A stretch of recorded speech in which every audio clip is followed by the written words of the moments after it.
వైశాఖ పురాణము 18వ అధ్యాయము. విష్ణువు యముని ఊరడించుట. నారదుడు అంబరీషునితో పలుకుచున్నాడు. శృతదేవుడు శృతకీర్తితో ఇట్లనెను. యముని మాటలు విని బ్రహ్మ ఇట్లనెను. ఓయి, నీవెందులకు విచారించుదువు? నీవు చూచిన దానిలో ఆశ్చర్యమేమున్నది? సజ్జనులకు బాధను కలిగించినచో దాని వలని ఫలము జీవితాంతముండును. శ్రీహరి నామమును ఉచ్చరించినంతనే విష్ణులోకమును చేరుదురు. రాజాజ్ఞచే వైశాఖ వ్రతము చేసి శ్రీహరి లోకమును చేరుటలో ఆశ్చర్యమేమున్నది? గోవిందనామము ఒక్కసారి పలికినను 100 అశ్వమేధయాగముల అనంతరము అవబృధ స్నానము చేసిన వచ్చినంత పుణ్యము కలుగును.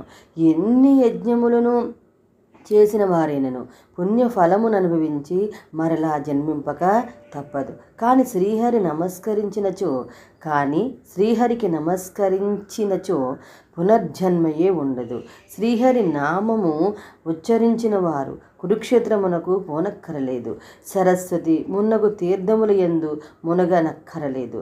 చెయ్యరాని పనులను చేసిన వారైనను ఎంత పాపము చేసినను మరణకాలమున విష్ణువు స్మరించినంచతో శ్రీహరి పదమును చేరుదురు. తినరాని దానిని తిన్నవారును శ్రీహరిని స్మరించినచో పాపములు పోగొట్టుకుని విష్ణు సాయుధ్యము నందుదురు. ఇట్టి శ్రీ మహావిష్ణువు కిష్టమైనది వైశాఖ మాసం. వైశాఖ ధర్మములను విన్నచో సర్వపాపములను హరించును. విష్ణు ప్రియమగు వైశాఖ వ్రతమును ఆచరించిన వారు శ్రీహరి పదములు చేరుటలో ఆశ్చర్యమేమున్నది? మనలందరినీ సృష్టించి సర్వ జగన్నాథుడు శ్రీ మహావిష్ణు అట్టి వారిని సేవించిన వారు విష్ణులోకమును చేరుటలో ఆశ్చర్యమేమున్నది? కీర్తిమంతుడు హరిభక్తుడు శ్రీహరికి ఇష్టమైన వైశాఖ మాస వ్రతమును చేసిన వారి యందు శ్రీహరి ప్రీతుడై వారికి సాయపడుట సహజమే కదా. జన్మధర్మరాజా, శ్రీహరి భక్తుడగు ఆ రాజును శిక్షింపగల శక్తి నాకు లేదు. శ్రీహరి భక్తుల ఎప్పుడునూ అశుభము ఉండదు కదా. జన్మ మృత్యు జరావ్యాధి భయం కూడా ఉండదు.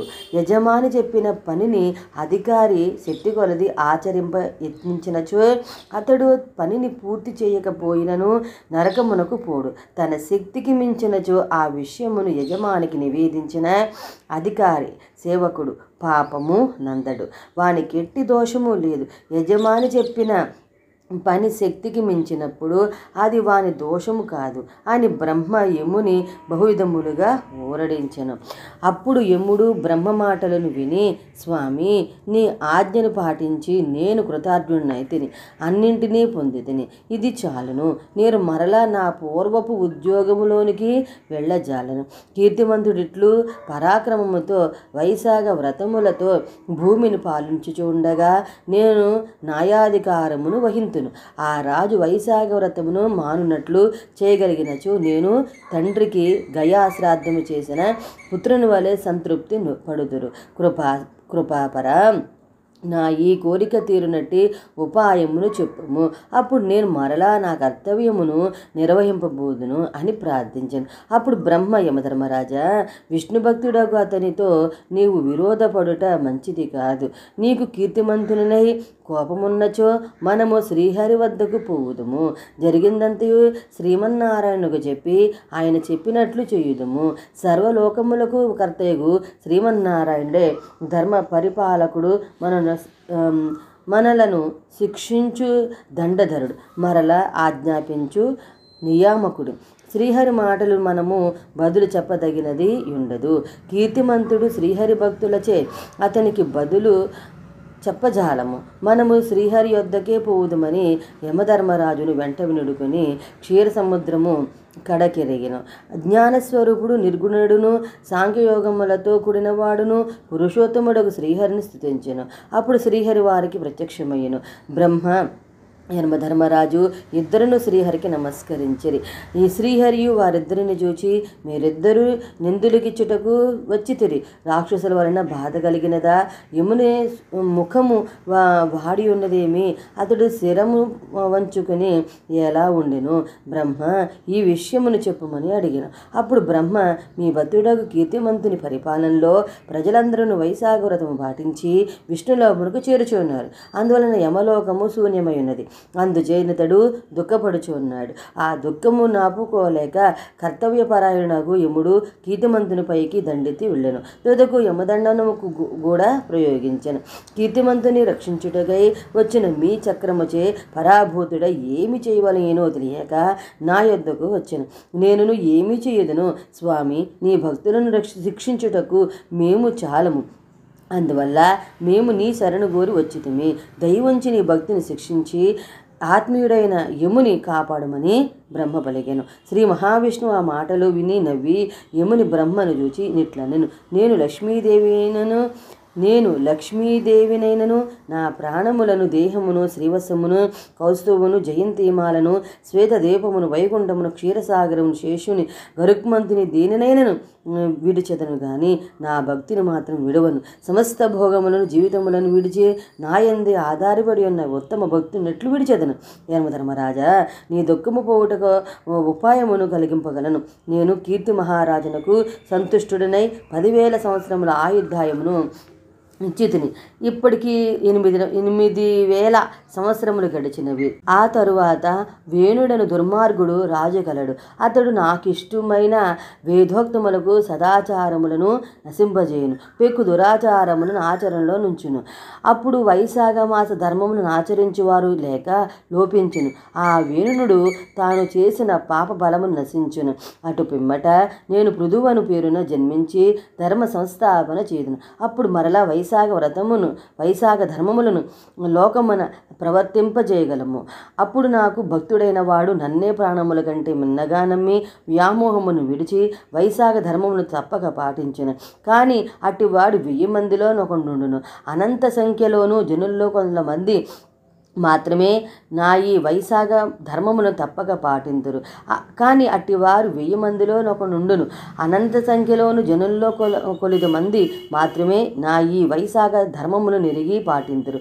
మిగిలిన వారు అట్లుగాక కామ వివశులై ఉందురు.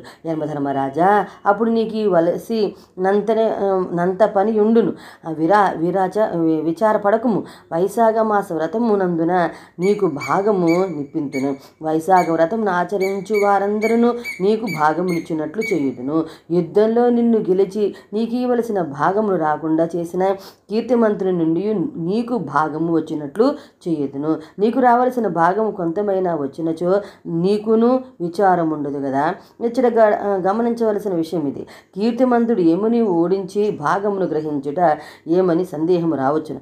వైశాఖ వ్రతము చేసిన పాపాత్ములు నరకమునకు పోకుండా విష్ణులోకమునకు పోవుటగా నరకమునకు పోవలసిన వారు యముని భాగము కాని వారు యముని భాగము కాకుండా విష్ణులోకమునకు పోచున్నారు. ఇందుకు కారణమెవరు? రాజైన కీర్తివంతుడు.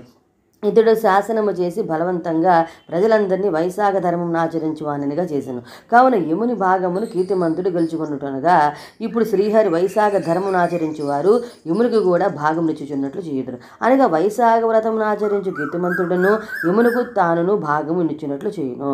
ఇందువలన యమధర్మరాజు మనస్సున కోరట కలుగునని శ్రీహరి అభిప్రాయం. వైశాఖ వ్రతం ఆచరించువారు ప్రతిదినమును స్నానం చేసి నీకు అర్ఘ్యం నిత్తురు. వైశాఖ వ్రతము చివరి నాడు జలపూర్ణమైన కలశమును పెరుగన్నమును నీకు సమర్పింతురు. ఇట్లు చెయ్యని వైశాఖ కర్మలన్నయు వ్యర్థమవులగు. అనగా వైశాఖ వ్రతం ఆచరించువారు ప్రతిదినము స్నానము సమయమున యమునకు అర్ఘ్యము నీయవలయను. మరియు వ్రతాంతమున జలపూర్ణమైన కలశమును పెరుగన్నమును యమునకు నివేదించవలయను. యముని పేరుతో దానమియ్యవలయను. అట్లు చెయ్యని వారి పూజాది కర్మలు వ్యర్థమగునని భావం. కావున యమధర్మరాజా, నీకు ఈ విధముగా భాగమునిచ్చు కీర్తిమంతునిపై కోపమును విడువుము. ప్రతిదినము స్నానము అర్ఘ్యము చివర దినమున జలపూర్ణ కలశమును పెరుగన్నమును భాగమున గ్రహింపము. ఇట్లు చెయ్యని వారు వైశాఖ కర్మలు వ్యర్థమై వారు చేసిన పాప పుణ్యములను అనుసరించి నీలోకమున నుందురు. ధర్మాధర్మములు నిర్ణయించు నిన్ను విడిచి నన్ను మాత్రమే సేవించు నా భక్తులను నా ఆజ్ఞానుసారం శిక్షింపుము. వైశాఖ వ్రతమున నీకు అర్ఘ్యమునియని వారిని విఘ్నములను కలిగించి శిక్షింపుము. కీర్తిమంతుడును నీకు భాగ్యమునిచ్చినట్లు సునందుని వాని కడకు పంపుదును. సునందుడను నా మాటగా కీర్తిమంతునకు చెప్పి నీ భాగము నిప్పింతును అని పలికి శ్రీహరి యమధర్మరాజు అచ్చటనే ఉండగానే సునందుని కీర్తిమంతుని కడకు పంపెను. సునందుడను కీర్తిమంతునకు శ్రీహరి సందేశమును చెప్పి కీర్తిమంతుని అంగీకారమున గొని శ్రీహరి కడకి వచ్చి ఈ విషయమును చెప్పాను. శ్రీహరి ఈ విధంగా యమధర్మరాజును ఓరడించి అంతర్ధానము నొందెను. బ్రహ్మయును యమునకు చెప్పవలసిన మాటలు చెప్పి జరిగిన దానికి విస్మయపడుచు తన వారితో కలిసి తన లోకమునకు పోయెను. యముడును కొద్దిపాటి సంతోషంతో తన నగరమునకు తిరిగి వెళ్ళెను. శ్రీ మహావిష్ణువు పంపిన సునందుని మాటలు పాటించి కీర్తిమంతుడు వాని ఏలుబడిలోని ప్రజలు అందరూ వైశాఖ వ్రతం ఆచరించుచు యమధర్మరాజునకు ప్రతిదిన స్నాన సమయమున అర్ఘ్యమును వ్రతాంతమున జల కలశమును దధ్యన్నమును సమర్పించుచు ఉండేది. ధర్మరాజుకైరైన అర్ఘ్యమునగున వారిని నీయనిచో యమధర్మరాజు వైశాఖ వ్రత ఫలమును గ్రహించును. కావున వైశాఖ వ్రతమును ఆరంభించి ప్రతి వారును ప్రతిదినం స్నాన సమయమున యమునకు అర్ఘ్యము నీయవలెను. వైశాఖ పూర్ణిమయందు జల కలశమును దధ్యన్నమును ముందుగా యమునికిచ్చి తరువాత శ్రీ మహావిష్ణువు కర్పించవలెను. అటు తర్వాత పితృదేవతలను గురువులను పూజించవలను. తర్వాత శ్రీ మహావిష్ణువును ఉద్దేశించి చల్ల నీరు పెరుగు కలిపిన అన్నమును దక్షిణములుగా తాంబూలమును ఫలమునుంచిన కంచు పాత్రను సద్బ్రాహ్మణునికి ఇవ్వలేను. లక్ష్మీనారాయణ ప్రతిమను వైశాఖ పూర్ణిమను చెప్పు సద్బ్రాహ్మణులను పేదవాడకు బ్రాహ్మణునకు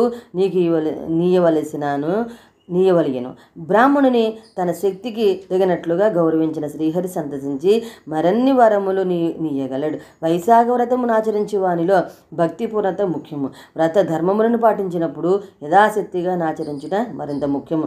ఇట్లు వైశాఖ వ్రతమును ఆచరించిన వారు జీవించినంత కాలము అభిష్ట భోగమును అనుభవించుచు పుత్రులు పుత్రికలు మునుమలు మనవరాండ్లు మునగను వానితో సుఖంగా శుభలాభములతో నుండును. మరణించిన తరువాత సకుటుంబ శ్రీహరి లోకములకు చేరును. కీర్తిమంతుడును యథాశక్తిగా వైశాఖ వ్రతమును దాన ధర్మములను ఆచరించి సకల భోగ భాగ్యములను సర్వసంపదలను అనుభవించి తన వారితో శ్రీహరి సాన్నిధ్యమును చేరును. కీర్తిమంతుని తరువాత దుర్మార్గుడు నీచుడగు వేణుడు రాజయ్యను. అతడు సర్వధర్మములను నశింపజేసెను. వైశాఖ మాస వ్రతాదులను లోపించినవి. ఇందువలన మోక్ష సాధనము సర్వసులభముగు వైశాఖ ధర్మం ఎవరికీ తెలియదని స్థితిలో ఉండును. పూర్వజన్మ పుణ్యం ఉన్న వారికి మాత్రమే వైశాఖ ధర్మములను ఎంత ఆసక్తి నిశ్చల దీక్ష శ్రీహరి భక్తి ఉండును. అట్టి వానికి ముక్తి ఇహలోక సుఖములు సులభములు తప్పువు. కానీ పురాకృత సుకృతము వలనే ఇది సాధ్యము సుమా అని శృతదేవుడు శృతకీర్తికి వివరించెను. శృతదేవ మహాముని పూర్వము గడిచిన మనంత్వరమున నున్న వేనేడు దుర్మార్గుడనియు ఇక్ష్వాకు వంశములకు చెందిన వేనేడు మంచి వాడనియు వింటిని. మీ మాటల వలన కీర్తిమంతుని తర్వాత వేణుడు రాజొగునని చెప్పారు. దీనిని వివరమని అడిగాను. శృతదేవుడు రాజా, యుగములను బట్టి సంకల్పం బట్టి కథలు అందరి వారి స్వభావం వేరుగా చెప్పబడి ఉండవచ్చును. ఆ కథలు ప్రమాణములే. మార్కండేయాదులను చెప్పిన వేణుడొక కల్పము వాడు, నేను చెప్పిన వేణుడు మరి ఒక కల్పంవాడు. మంచి చెడు కల వారి చరిత్రలనే మనము మంచి చెడులను గుర్తుగా చెప్పుకుందాము. అట్లే కీర్తిమంతుని మంచితనమును గొప్పదనము తర్వాత వేణుడి చెడ్డతనము దుష్టుత మనము గమనించవలసిన విషయములను సుమా అని పలికెను అని నారదుడు అంబరీషునకు వివరించెను. వైశాఖ పురాణము 18వ అధ్యాయం సమాప్తము. 19వ అధ్యాయం గురించి అయితే విందాము. అంతవరకు స్వస్తి. ఓం నమో నారాయణాయ.